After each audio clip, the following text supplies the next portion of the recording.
बॉलीवुड में एक नई फिल्म आ रही है जिसके बारे में कहा जा रहा है कि ये अब तक की बॉलीवुड की सबसे ज़्यादा वॉयलेंस वाली फिल्म है।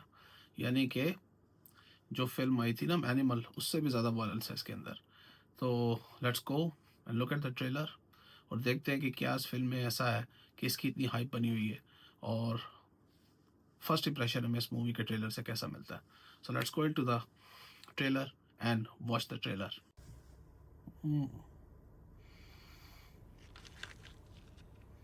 1971 के जंग के बाद 1971 की पाकिस्तान जंग के में बाद बड़ा उदास सा माहौल था।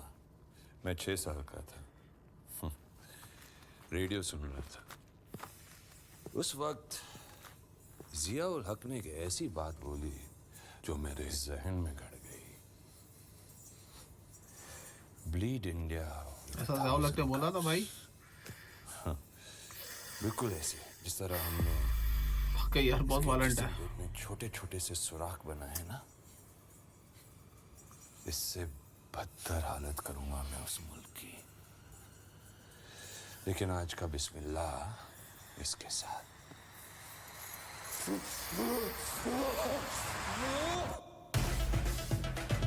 और आप हैं मेजर अच्छा। इकबाल ISIC। इनकी मर्जी के बगैर पाकिस्तानी सियासत का एक पत्ता भी नहीं हिल सकता। मेजर इकबाल साहब जिस पर मेहरबान हो जाए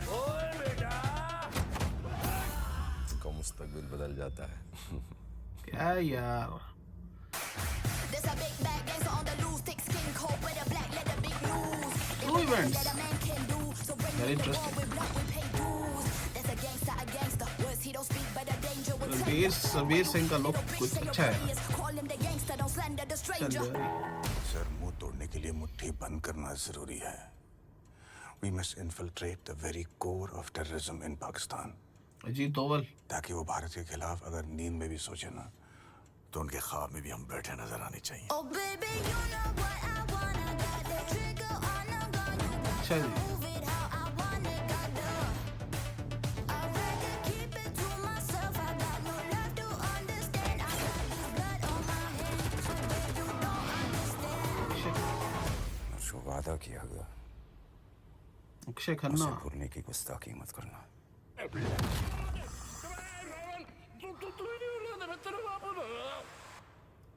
रहमान डकैत की दी हुई मौत रहमान डकैत भी दिखाया हुआ भाई फिल्म में। बड़ी कसाई नुमा होती है।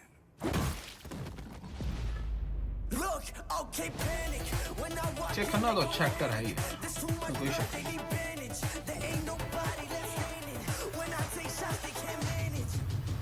बहुत साल पहले ना एक शैतान और एक जिन में जबरदस्त सेक्स हुआ। 9 महीने बाद जो पैदा हुआ उसका नाम चौधरी पड़ा असलम। चौधरी असलम।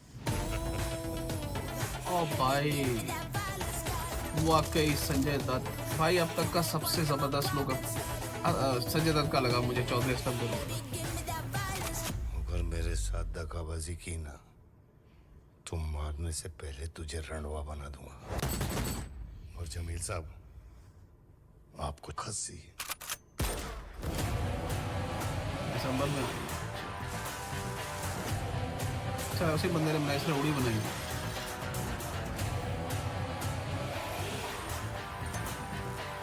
अगर तुम लोगों के पटाखे खत्म हो गए तो मैं धमाका शुरू करूं।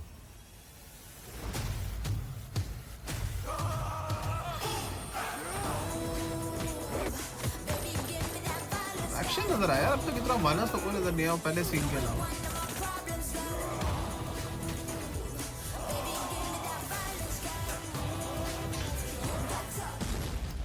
बड़ी भयंकर लोग क्या भाई। एंड म्यूजिक अच्छा दिया।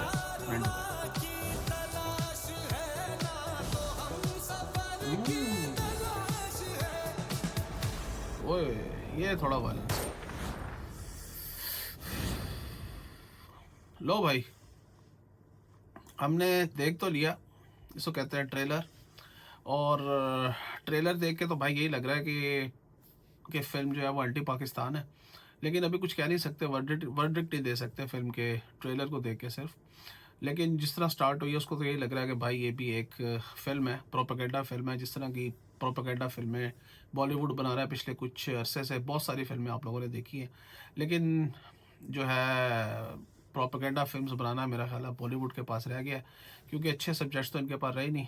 लास्ट टाइम कौन सी एक अच्छी फिल्म है जो आपने देखी थी बॉलीवुड की? लास्ट टाइम मैंने तो 12th फेल देखी थी, एक फिल्म जो अच्छी थी।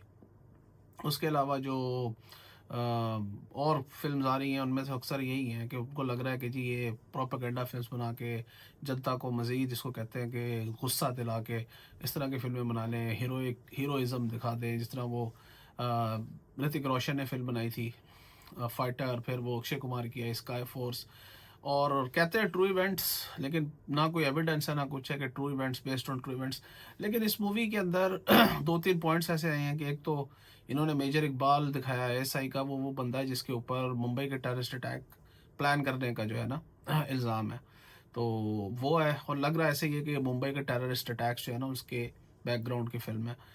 और इसके अंदर रहमान टकेत का दिखाना मुझे समझ नहीं आया। रहमान टकेत, it will be interesting to see कि व्हाट कनेक्शन रहमान टकेत जो है उसका। रहमान टकेत आपको अगर बता दूं कि लियारी का गैंगस्टर था, 2009 में पुलिस के हाथों मारा गया था। ये उज़ैर बलोच जो एक नोटोरियस गैंगस्टर है, ये लोग ड्रग्स का काम और करते हैं और उठाईगिरी का काम भी करते थे, तो इनको पुलिस ने एनकाउंटर में मारा था। और if I am not wrong इनको चौधरी असलम ने मारा। चौधरी असलम एक बहुत बड़ी फिगर है पाकिस्तान में, तो वो जो इन्होंने डायलॉग बोला ना कि जिन और शैतान के बीच में सेक्स हुआ और चौधरी असलम पैदा हुआ, वो थोड़ा सा अच्छा नहीं लगा मुझे, क्योंकि Chaudhary Aslam was a rightful and a very very worthy policeman, जिसने अपनी जान दे दी टेररिस्ट और गैंगस्टर से लड़ते हुए। तो ऐसे पुलिस ऑफिसर, चाहे वो पाकिस्तान का था, आपको थोड़े अच्छे लफ्ज़ इस्तेमाल करने चाहिए थे। आप दुश्मनी और नफरत में इतना भी ना आगे बढ़े कि आप एक ऐसे बंदे के ख़िलाफ़ ऐसी ज़बान इस्तेमाल करें जो कि एक ड्यूटीफुल पुलिस ऑफिसर था, जिसने वो चाहता तो इन गैंगस्टर से हाथ मिला कर करोड़ों अरबों कमा सकता था, लेकिन उसने अपनी जान दे दी। उसको 7 साल तक जान का खतरा रहा, उस पर 2 बार टेररिस्ट अटैक भी हुए, उसने सर्वाइव किए, लेकिन तीसरे के अंदर उसकी जान चली गई। He still regarded as one of the best police officers Pakistan has ever produced. और वो बंदा टेररिज्म के खिलाफ लड़ता हुआ उसने अपनी जान दी है। टेररिज्म तो कॉमन एनिमी है, आपकी भी हमारी भी। उसके अलावा ये जो अपना रणवीर सिंह है, I don't know if it's a true figure और नॉट, लेकिन देखने तो यही लग रहा है भाई कि ये एक वही मार धाड़ वाली हीरोइज़म शो कर रहे हैं जी, के किस तरह पाकिस्तान को इंडिया घर में घुस के मार रहा है। और इस तरह की फिल्में सिर्फ आपकी पर्सनल सेटिस्फेक्शन के लिए होती हैं, रियली इनका हकीकत से कोई ताल्लुक नहीं होता। ऐसे दुनिया की कोई भी जो एजेंसी होती है, ISI हो या रॉ हो, they don't operate like this. अगर आपको कभी किसी इंटेलिजेंस के बंदे से मिलना जुलना हो तो वो आपको बताएगा कि भाई हमारे तो घर वालों को पता नहीं होता कि हम क्या कर रहे हैं ठीक है ना। तो इस तरह खुले में आके मार धाड़ नहीं करते, वो लोग वो करते हैं जो स्ट्रेटेजिकली काम उनको दिया गया होता है उनकी एजेंसी की तरफ से, और वो लोग बहुत ज़्यादा कोवर्ट होते हैं, कोवर्ट ऑपरेशंस करते हैं। इंटेलिजेंस एजेंसीज का ये काम नहीं होता कि वो गलियों में खड़े होकर गुंडों की तरह मारपीट करें। It doesn't work like that. I don't know film क्या है, फिल्म देखने से तो यही लग रहा है कि जी ये एक प्रोपेगेंडा फिल्म है। ऑब्वियसली मैं पाकिस्तान से हूँ तो मैं तो इसको प्रोपेगेंडा ही कहूँगा। अगर किसी इंडियन दोस्त को बुरा लगे तो आई एम सॉरी, लेकिन मैं नहीं समझता कि इस तरह की जो फिल्में हैं they play any positive part in any society.